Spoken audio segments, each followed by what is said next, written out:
Hey friends, welcome. Thanks for joining me on this premiere tonight. Just getting ready for another season of metal detecting with the Tesoro Silver UMAX.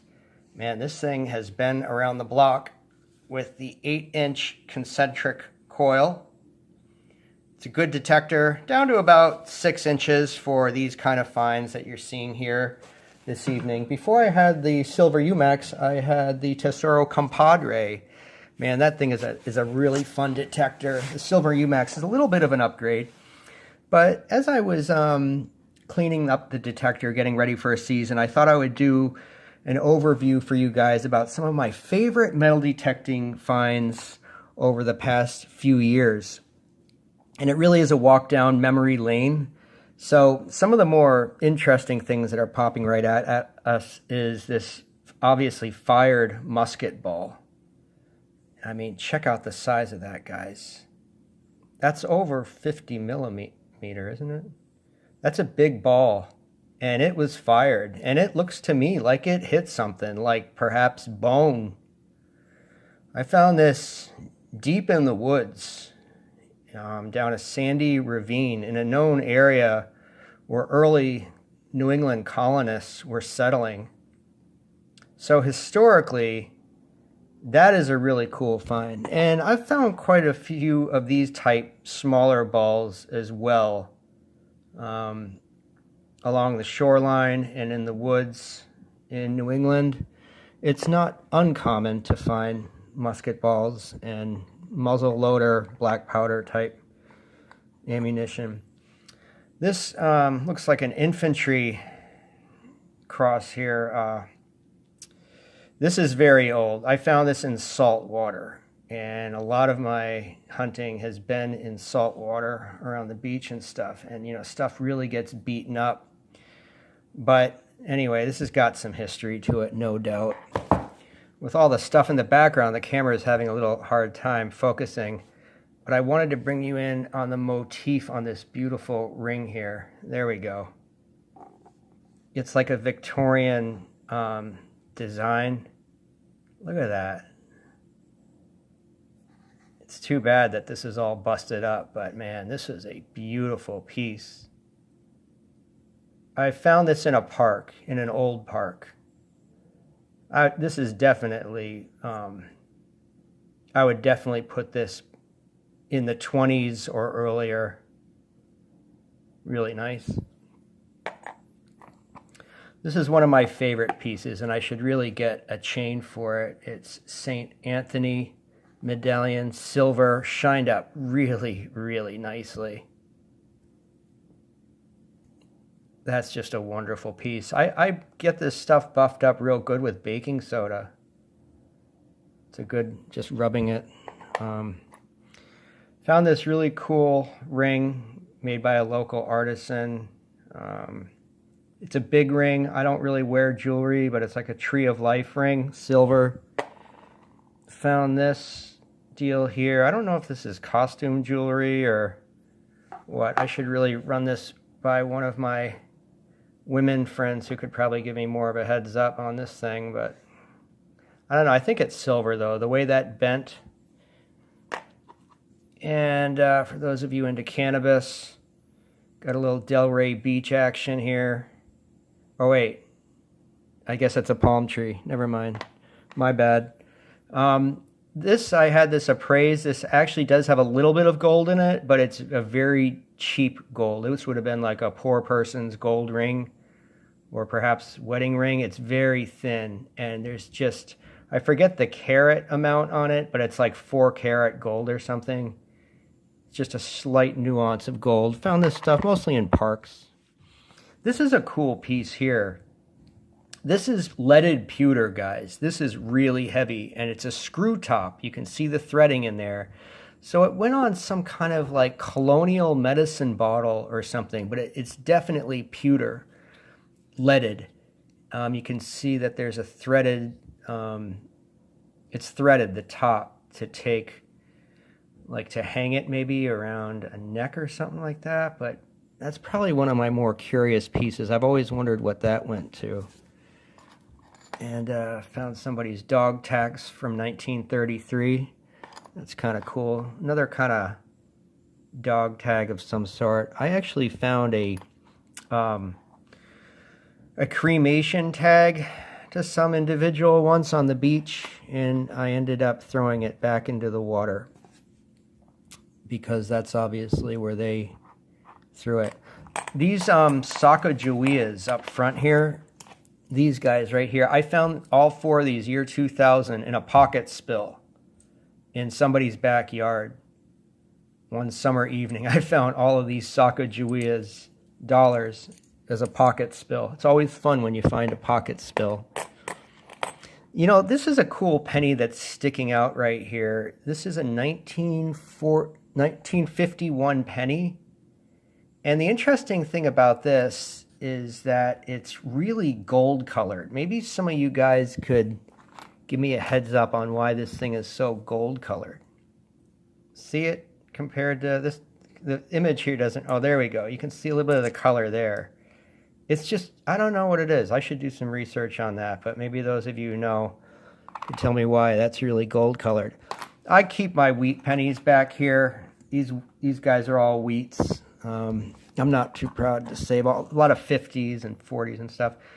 Buffalo nickels get really beat up. And there's a couple of those buffs that I found. This is probably the best buff I've found. I think this is from 1928. 20-something. Anyhow, they get beat up pretty well, the buffalo heads. And you can see what the salt water, hunting in the salt water is just really rough. This is some kind of old Canadian coin, but this is probably my coolest Canadian coin. This dates from the 1800s. I remember getting a date on it once. It was like 1890 something or 80 something. And it's that coin, it's like that old penny, or it's a half penny. It's like a half sou Canadian Quebecois penny with a chariot. See the chariot figure there?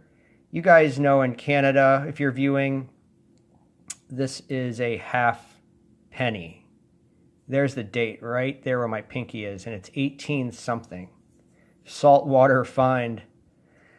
You can just imagine the old voyagers coming down the coast.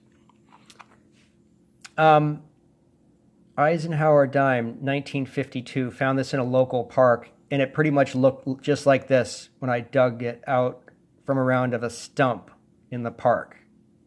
That is really cool. It's one of probably my brightest silver coin that came out of the ground. This is a beautiful standing Liberty 1942 half dollar. I don't think I got this metal detecting, honestly. I would have remembered that. I think this was passed on to me by a family member. But I did find this. Don't you love the sound of silver? I did find this 43 quarter silver in a backyard that of a previous backyard that had since been turned into a park, adjacent to a park.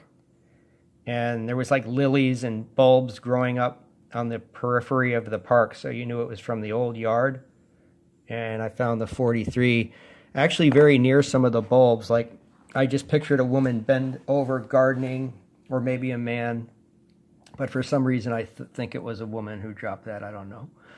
And this is probably my favorite find, actually. It's a 1915 Barber quarter, and it's a beautiful coin. I found this in a tidal river, in the muddy banks of a tidal river.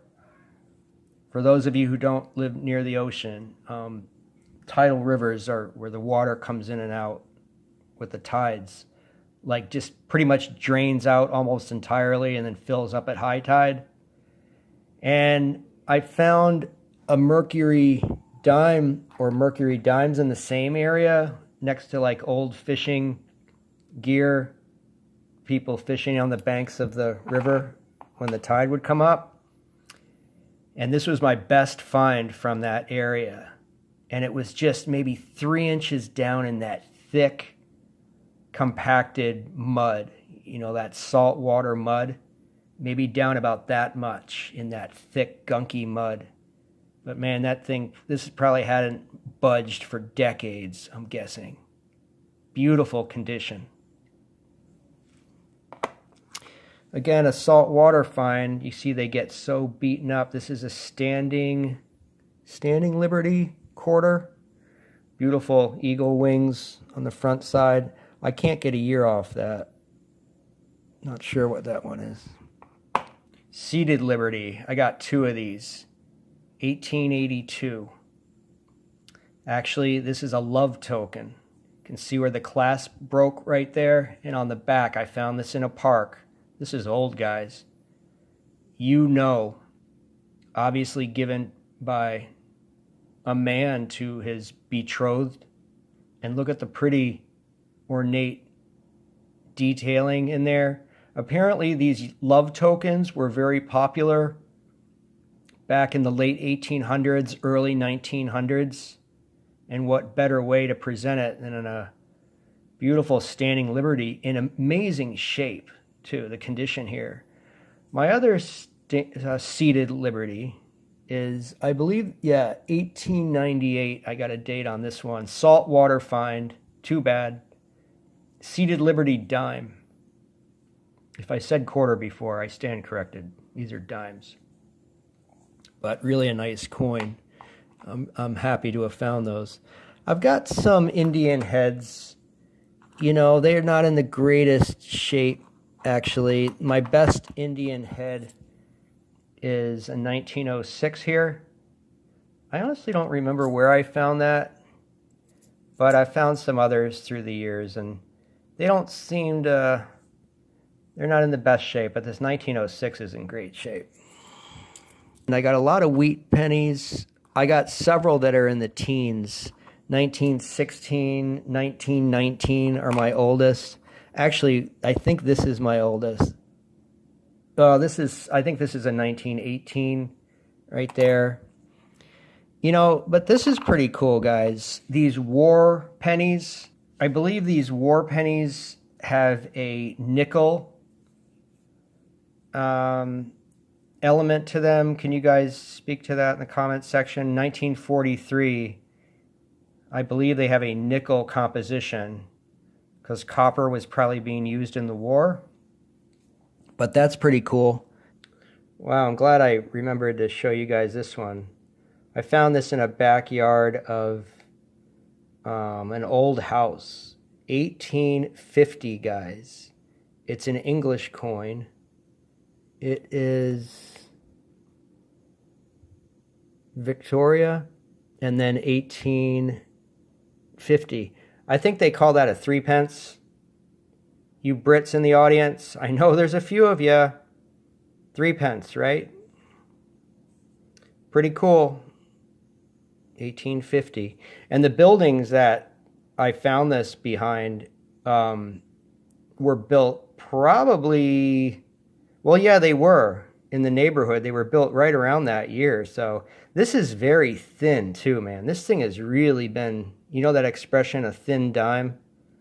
Well, I mean, I've got some, like a Mercury dime here from the 40s. You can see how much thicker it is than that 1850 3 pence. Pretty interesting. Hey, you guys. Well, that's going to close out this premiere. I thank you for joining me. It's been a lot of fun. And please stay tuned for upcoming premieres here on Legend of Green Man. And feel free to share this video with your metal detecting friends. Whatever country you live in, it's going to have its own history. You know, and here in the U.S., what's the country, like 250 years old or so? You know, you're going to find a lot of cool stuff relating to the history and kind of going back through time. And yeah, it's going to wrap it up. You guys have a good night.